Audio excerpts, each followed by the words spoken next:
ओम शांति। 28 जुलाई 2026 के बाबा के मधुर महावाक्य। बाबा कहते, मीठे बच्चे, तुम्हारी बिगड़ी को सुधारने वाला अर्थात तकदीर बनाने वाला एक बाप है जो तुम्हें नॉलेज देकर तकदीरवान बनाते हैं। तुम्हारी बिगड़ी को सुधारने वाला अर्थात तकदीर बनाने वाला एक बाप है जो तुम्हें नॉलेज देकर तकदीरवान बनाते हैं। प्रश्न, तुम बच्चों की इस रूहानी भट्ठी का एक कायदा कौन सा है? नियम कौन सा है? तुम बच्चों की इस रूहानी भट्ठी का एक कायदा कौन सा है? उत्तर, रूहानी भट्ठी में अर्थात याद की यात्रा में बैठने वालों को कभी भी इधर उधर के ख्यालात नहीं चलाने हैं। एक बाप को याद करना है।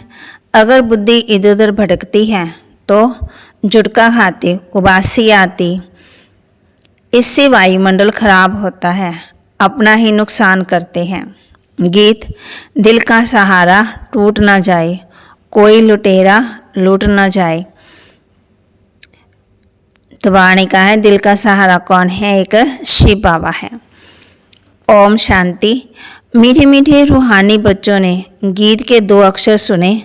बच्चों को सावधानी मिलती है।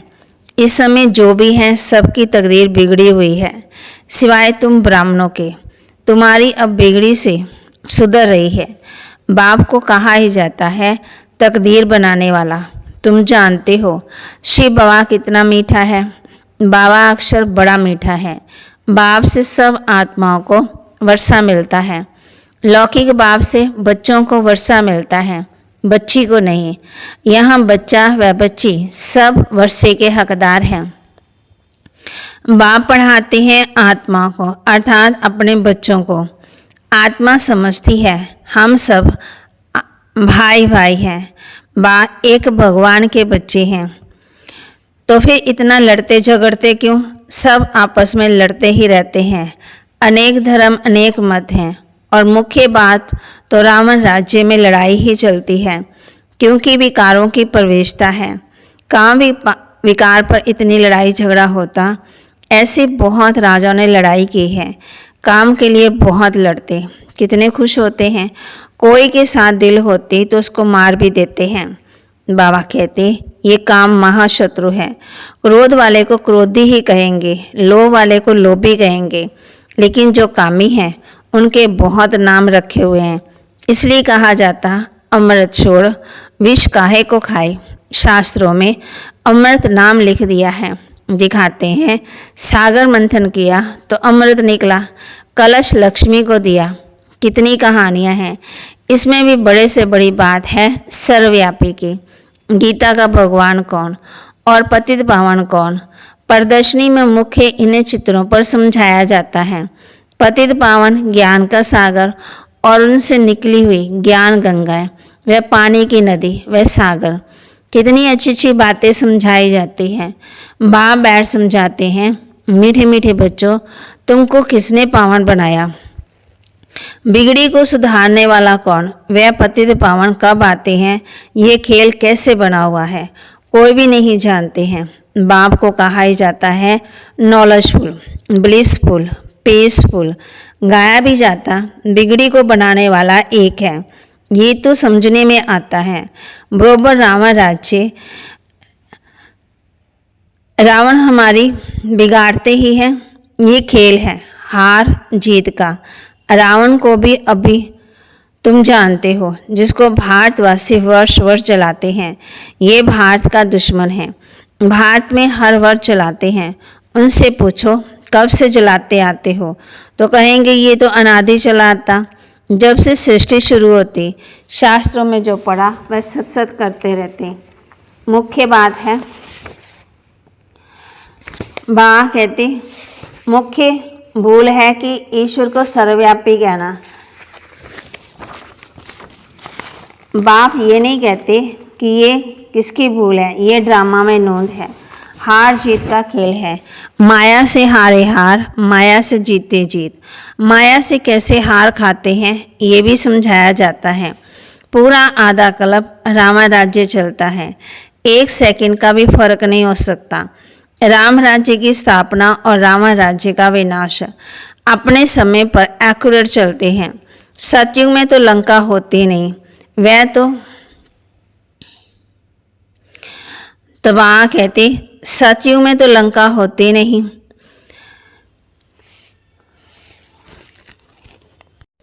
तबाह कहते, पढ़े लिखे की बुद्धि में भी रहता, लंदन इस तरफ है और अमेरिका इस तरफ है। पढ़ाई से बुद्धि का ताला खुलता है, रोशनी आती है। इसको ज्ञान का तीसरा नेत्र कहा जाता है। बुढ़ियाँ बहुत बातें समझा न सके, उन्हों को एक मुख्य बात धारण करनी है जो भी अंत में काम आती है। मनुष्य शास्त्र तो बहुत पढ़ते हैं, पिछाड़ी में फिर भी एक अक्षर ही कह देते हैं कि राम राम कहो। अंत में ऐसे नहीं कहते कि शास्त्र सुनाओ, वेद सुनाओ, अंत में कहेंगे राम को याद करो। जो ज़्यादा समय जिस चिंतन में रहते हैं, अंत में वह याद आ जाता है। अभी विनाश तो सबका होना ही है, तुम जानते हो सबको। सब किसको याद करेंगे? कोई श्री कृष्ण को, कोई अपने गुरु को याद करेंगे, कोई अपने देह के संबंधियों को याद करेंगे। देह को याद किया, खेल खलास। यहाँ तुमको एक ही बात समझाई जाती है कि अपने को आत्मा समझ, बाप को याद करते रहो। चार्ट रखो कि हम कितना याद करते हैं। जितना याद करेंगे पावन होते जाएंगे। ऐसे नहीं कि गंगा में स्नान करने से पावन बनेंगे। आत्मा की बात है ना, आत्मा ही पतित, आत्मा ही पावन बनती है। बाप ने समझाया है, आत्मा एक स्टार बिंदी है, बुरकुटी के बीच में रहती है। कहते हैं आत्मा स्टार अति सूक्ष्म है। तुम बच्चे ही इन बातों को समझ सकते हो। बाप कहते हैं मैं कल्प के संगम युगे आता हूँ। उन्होंने फिर कल्प अक्षर ही छोड़ युगे युगे अक्षर लिख दिया है, तो मनुष्यों ने उल्टा समझ लिया है। मैंने कहा है कि कल्प कल्प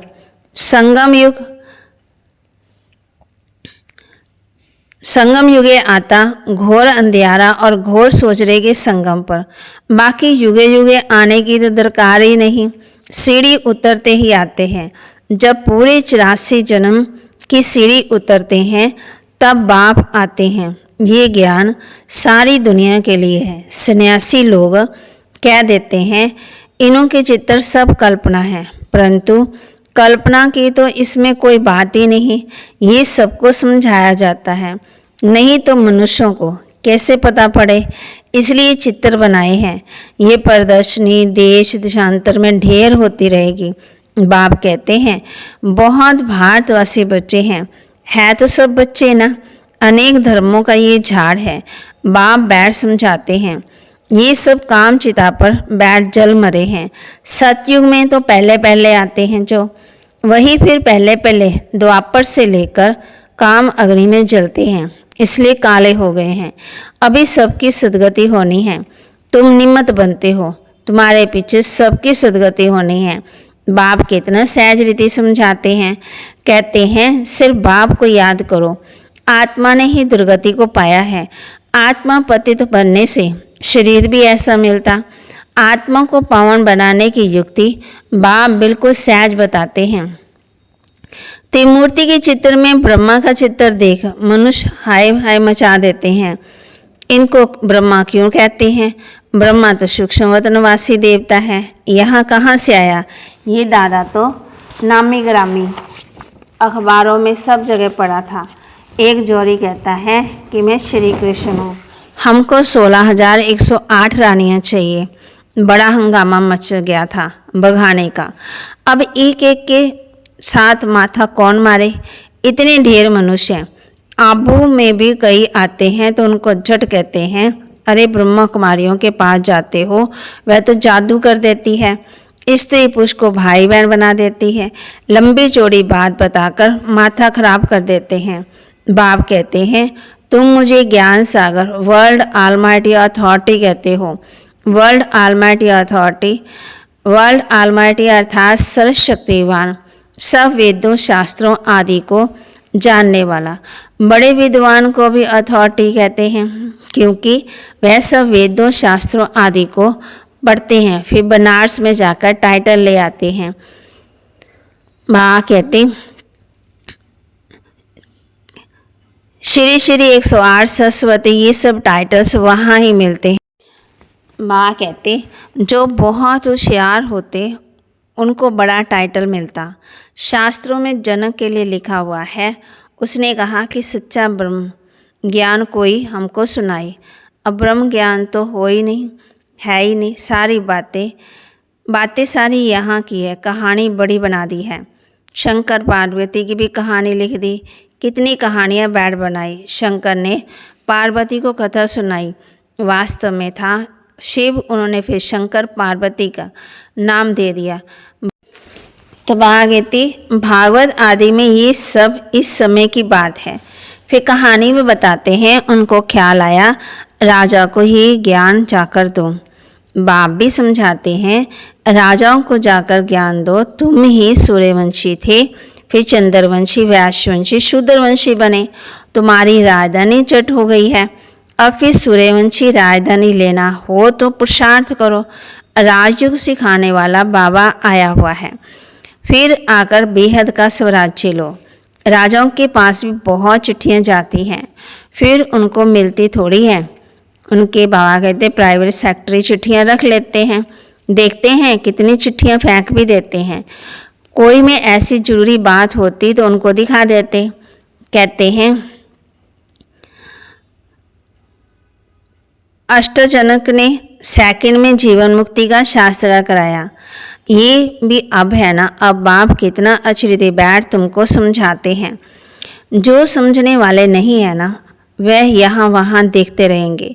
बाबा जट समझ जाते हैं, उनकी बुद्धि में कुछ बैठता नहीं। बाबा चारों तरफ देखते भी हैं, सभी तरह अच्छी तरह सुनते हैं। बाबा देखते हैं कि सभी अच्छी तरह सुनते हैं, इनकी बुद्धि कहाँ भटकती रहती है, उबासी देते रहते हैं। ज्ञान बुद्धि में नहीं बैठेगा तो झुटके खाते रहेंगे, नींद आती रहेगी, नुकसान हो जाता। कराची में इन बच्चों की भट्ठी बनी थी, कोई झुटका खाता था फिर जट बाहर निकाला जाता था।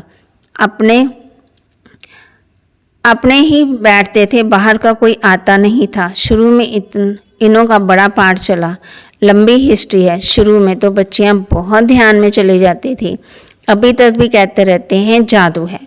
परमपिता परमात्मा को जादूगर कहते हैं। शिव बाबा देखते हैं इनका बहुत प्रेम है तो देखने से जट ध्यान में चले जाते हैं। वैकुंठ तो भारतवासियों को बहुत प्यारा है, कोई मरता है तो भी कहते हैं वैकुंठवासी हुआ, स्वर्गवासी हुआ। अभी ये तो है ही नरक, सब नरकवासी हैं, तब तो कहते हैं फलाना स्वर्गवासी हुआ, परंतु स्वर्ग में तो कोई जाता ही नहीं है। अभी सिर्फ ये तुम जानते हो, हम स्वर्गवासी थे, फिर 84 जन्म ले नरकवासी बन गए हैं, अब फिर बाबा स्वर्गवासी बना रहे हैं। स्वर्ग में है ही राजधानी, राजधानी में बहुत पदवी है। पुरुषार्थ का नर से नारायण बनना है, तुम जानते हो। ये मम्मा बाबा भविष्य में लक्ष्मी नारायण बनते हैं, अभी पुरुषार्थ कर रहे हैं, इसलिए कहा जाता है फॉलो मदर फादर। जैसे ये पुरुषार्थ करते हैं तुम भी करो, ये भी याद में रहते हैं, सुदर्शन चक्रधारी बनते हैं। तुम बाप को याद करो और वर्षे को याद करो, त्रिकालदर्शी बनो। तुमको सारे चक्र का ज्ञान है, इसमें बाबा कहती इसमें होशियार बनो, इसमें तत्पर रहो, औरों को समझाते रहो। इस सर्विस में लगे रहेंगे तो और कोई धंधा आदि याद नहीं पड़ेगा। अच्छा, मीठे मीठे सिकिलदे बच्चों प्रति माता पिता बाप दादा का याद प्यार और गुड मॉर्निंग। रूहानी बाप की रूहानी बच्चों को नमस्ते, रूहानी बच्चों की रूहानी बाप दादा को दिलवा जान सिकवा प्रेम से नमस्ते।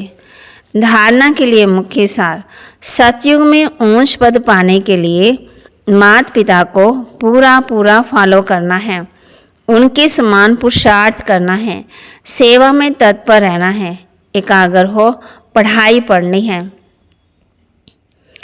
सतयुग में ऊंच पद पाने के लिए माता पिता को पूरा फॉलो करना, उनके समान पुरुषार्थ करना,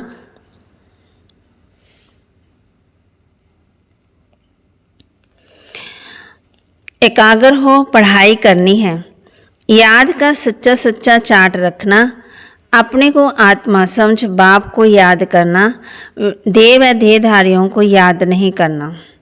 याद का सच्चा सच्चा चार्ट रखना, अपने को आत्मा समझ बाप को याद करना है, देह व देहधारियों को याद नहीं करना है। वरदान, अपने हाईएस्ट पोजीशन में स्थित रहकर हर संकल्प, बोल और कर्म करने वाले संपूर्ण निर्विकारी भव। अपने हाईएस्ट पोजीशन में स्थित रहकर हर संकल्प, बोल और कर्म करने वाले संपूर्ण निर्विकारी भव। संपूर्ण निर्विकारी अर्थात किसी भी परसेंट में कोई भी विकार तरफ आकर्षण न जाए, कभी उनके वशीभूत ना हो। हाईएस्ट पोजीशन वाली आत्माएं कोई साधारण संकल्प भी नहीं कर सकती। तो जब कोई भी संकल्प या कर्म करते हो तो चेक करो कि जैसा ऊंचा नाम वैसा ऊंचा काम है। अगर नाम ऊंचा है, काम नीचा है तो नाम बदनाम करते हो। इसलिए लक्ष्य अनुसार लक्षण धारण करो, तब कहेंगे संपूर्ण निर्विकारी अर्थात होलीएस्ट आत्मा। स्लोगन, कर्म करते कर्म करावन हार बाप की स्मृति रहे तो स्वपुरुषार्थ और योग का बैलेंस ठीक रहेगा। कर्म करते कर्म करावन हार बाप की स्मृति रहे तो स्वपुरुषार्थ और योग का बैलेंस ठीक रहेगा। अव्यक्त इशारे, ज्वाला स्वरूप स्थिति में रहे शक्तिशाली याद का अनुभव करो। इस कलयुगी तमो प्रधान जर्जरी बूढ़ वृक्ष की दुर्दशा देखते हुए ब्रह्मा बाप को संकल्प आता है कि अभी अभी बच्चों के तपस्वी रूप द्वारा, योग अग्नि द्वारा इस पुराने वृक्ष को भस्म कर दे, परंतु इसके लिए संगठित रूप में फुल फोर्स से योग ज्वाला प्रज्वल चाहिए। तो ब्रह्मा बाप के इस संकल्प को साकार में लाओ।